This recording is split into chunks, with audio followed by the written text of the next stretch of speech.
एक खबर अमेठी से आई और देश की सियासत में छा गई। इस बार राहुल गांधी ने दिवाली पर अमेठी के 5000 कार्यकर्ताओं को तोहफे भिजवाए। इससे पहले केंद्रीय मंत्री और अमेठी की सांसद स्मृति ईरानी ने करीब 1 लाख लोगों को दिवाली के तोहफे भेजे थे, लेकिन राहुल के गिफ्ट खबर बन गए। सवाल ये उठा कि इस उपहार के बदले में क्या कोई रिटर्न गिफ्ट अमेठी से राहुल चाहते हैं? क्या योगी राज में युवराज की घर वापसी होगी? अमेठी के लोग क्या कहते हैं? इस रिपोर्ट में उसका उत्तर देंगे।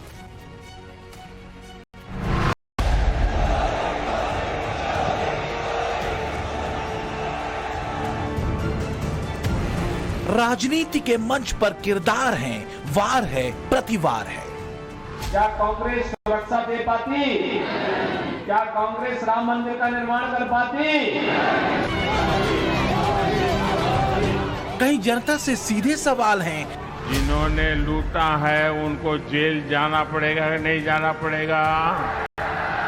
उनका हिसाब पक्का होगा कि नहीं होगा? ये काम मुझे करना चाहिए कि नहीं करना चाहिए? तो कहीं सत्ता वनवास को समाप्त करने के लिए दिया उपहार है, तो कहीं थका हारा सा अरुणय विनय है, हृदय विदारक मनुहार है। मेरी आपसे इल्तिजा है कि आप मेरे इस फैसले की लाज रख लो। 2023 का ये सेमीफाइनल है, आगे 2024 का महा त्योहार है। तो क्या 23 में जो हवा चलेगी 24 में वही आंधी बनेगी? 23 के मंच पर जो मुद्दे सजेंगे 24 के विजय नक्कारे उसी ताल पर बजेंगे। 23 का पर्दा जैसे गिरेगा क्या दृश्य 24 का उठेगा? चाहे तेलंगाना हो या राजस्थान, मध्य प्रदेश हो या छत्तीसगढ़, बीजेपी ने जिन मुद्दों से चुनावी मंचों पर अपनी पकड़ बनाई है, उसमें अयोध्या में भव्य राम मंदिर निर्माण का मुद्दा सबसे ऊपर है। मोदी सरकार के 9 साल का रिपोर्ट कार्ड है और सुरक्षा, विकास और आस्था का सूत्र है। क्या कांग्रेस सुरक्षा दे पाती? क्या कांग्रेस राम मंदिर का निर्माण कर पाती? क्या कांग्रेस बाबा विश्वनाथ धाम का निर्माण कर पाती? जब कांग्रेस न गरीबों का कल्याण कर सकती है, न विकास का कार्य ही ला सकती है, न आपकी आस्था का सम्मान ही कर सकती है, तो फिर कांग्रेस जैसे बोझ को ढोने का मतलब ही। यूपी के गवर्नेंस मॉडल के साथ सीएम योगी ने इसी लाइन पर राजस्थान के रण में पासा फेंका है और अब तक होता यही आया है कि यूपी की हवा ने देश की सियासी हवा पर अपना असर दिखाया है। तो क्या राजस्थान में सीएम योगी ने 23 के मंच पर 24 के पत्ते खोल दिए हैं? भारत को कथित तौर पर जोड़कर उतरे राहुल गांधी क्या वास्तव में यूपी को फिर साध पाएंगे? जितना अहम ये सवाल है, उतना ही अहम सवालों में घिरे ये उपहार है। ये उपहार अमेठी के पूर्व सांसद और वायनाड के मौजूदा सांसद राहुल गांधी की तरफ से अमेठी के 5000 परिवारों को भेजे गए। दिवाली के मौके पर जब अमेठी में राहुल गांधी के भेजे गिफ्ट गिरे तो जनता अकबका गई। समझ नहीं आया 5 साल बाद अचानक ये उपहार वाले बाउंसर का राज क्या है? कैसे प्रतिक्रिया दें, क्या कहें, क्या समझें? राहुल गांधी ने कुछ के लिए राहुल गांधी का बहुत बहुत वंदन अभिनंदन। और जब देने का समय था, जब केंद्र में उनकी सरकार थी और यहाँ पे सांसद थे, तो उन्होंने विकास के नाम पे अमेठी को छला। अब उपहार देकर कुछ होने वाला नहीं है। उपहार वो देता है जो सुख दुख में खड़ा रहता है, जैसे हमारी सांसद। बिल्कुल नहीं हो पाएगी, क्योंकि राहुल गांधी जो है जब से चुनाव हुआ उसके बाद एक बार आए थे, उसके बाद कभी जो है दिखे नहीं। तो इसलिए जनता चाहती है कि जो हमारे सुख दुख में हमेशा साथ खड़ा रहा और हर परिस्थिति में जो है खड़ा रहा और अमेठी क्षेत्र का विकास किया, पूरे लोकसभा का विकास किया। खूब पर्दा है कि चिलमन से लगे बैठे, साफ छुपते भी नहीं, सामने आते भी नहीं। 5 साल पहले अमेठी की जनता ने राहुल गांधी को क्या हराया? राहुल ने अपनी विक्ट्री केरल के वायनाड से तय कर ली। तब से अमेठी की तरफ जाना न जाना बराबर रहा।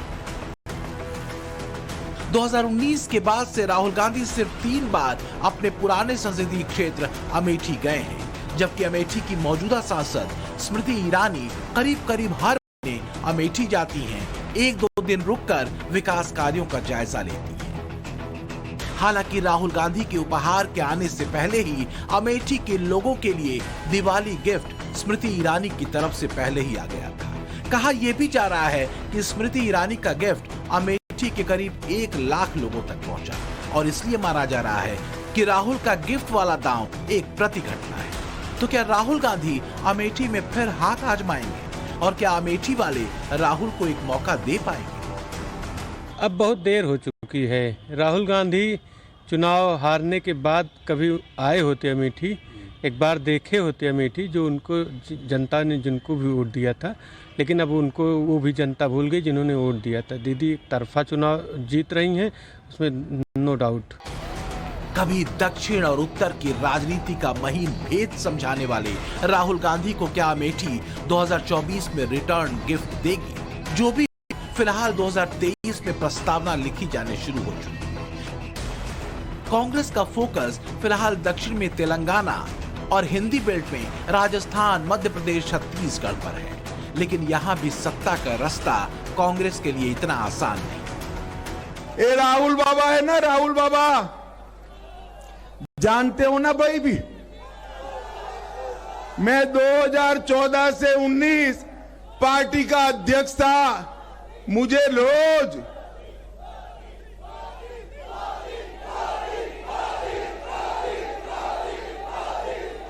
बोलो भारत माता की। 2014 से 19 मैं पार्टी का अध्यक्ष था।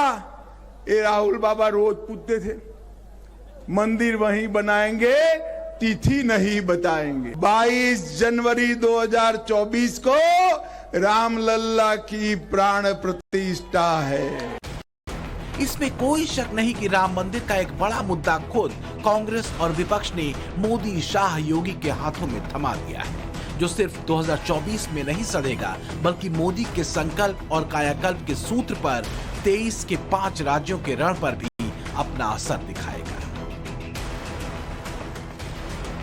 लेकिन योगी की ये धमक सिर्फ राजस्थान में गहलोत को परेशान नहीं कर रही, बल्कि हवा हैदराबाद में ओवैसी ब्रदर्स की भी खराब है।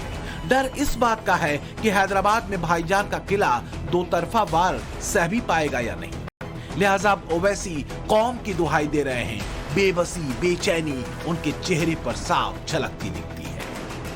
मैं अपने तेलंगाना के मुस्तकबिल को बर्बाद होते हुए नहीं देख सकता। मैं आपके उजड़े हुए घरों पर अपना सियासी महल तामीर नहीं करूंगा, ना कभी क्या ना करूंगा इंशाअल्लाह ताला। जिस दिन तेलंगाना में किसी बच्चे को मारा जाएगा, क्या तुम नहीं देखे कि हथकड़ियों में गोलियां मार दी गई?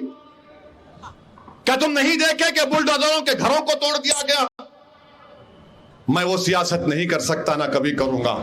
हां, मंजलिस को फैलाने का जुनून है, मगर जहां पर बात आपके मफादात की हिफाजत करने की आएगी, हम अच्छा फैसला लेंगे और अच्छा फैसला लेते आए। मेरे अजीज दोस्तों और बुजुर्गों, मेरी आपसे इल्तिजा है कि आप मेरे इस फैसले की लाज रख लो। मुद्दा उस मॉडल का है जो ब्रांड मोदी की राजनीति का है, जिसे योगी ने यूपी में बखूबी कसा है, जिसे मोदी भरे मन से अपनी सभाओं में बताते हैं और जनता उन्मुक्त कंठ से उस पर जवाब देती है। फिर चाहे वो राम मंदिर हो, विकास हो या फिर करप्शन पर एक्शन। उन्होंने लूटा है, उनको जेल जाना पड़ेगा कि नहीं जाना पड़ेगा? उनका हिसाब पक्का होगा कि नहीं होगा? ये काम मुझे करना चाहिए कि नहीं करना चाहिए? आप लोगों ने मुझे इसी काम के लिए बिठाया है ना, तो मैं कर रहा हूं, वो सही कर रहा हूं, गलत कर रहा हूं, सही कर रहा हूं, गलत कर रहा हूं? ये मोदी की आपको गारंटी है, जो आपने कहा है वो मोदी करके रहेगा। कांग्रेस का सारा गणित इस बार मुस्लिम वोटों की घेरेबंदी कर उसे अपनी झोली में डालने का है। फिलिस्तीन के मुद्दे पर मुखर होने से लेकर सनातन के अपमान के मुद्दे पर चुप्पी साध लेना उसी रणनीति का हिस्सा है। लेकिन 2023 से लेकर 24 तक बहती हवा का अंदाजा कांग्रेस को भी है। यही वजह है कि दांव जातीय जनगणना का खेला गया, पर ऐसा लगता है कि पीएम मोदी ने अब उसकी भी मुकम्मल काट खोज ली है। ब्यूरो रिपोर्ट, टाइम्स नाउ, नव भारत।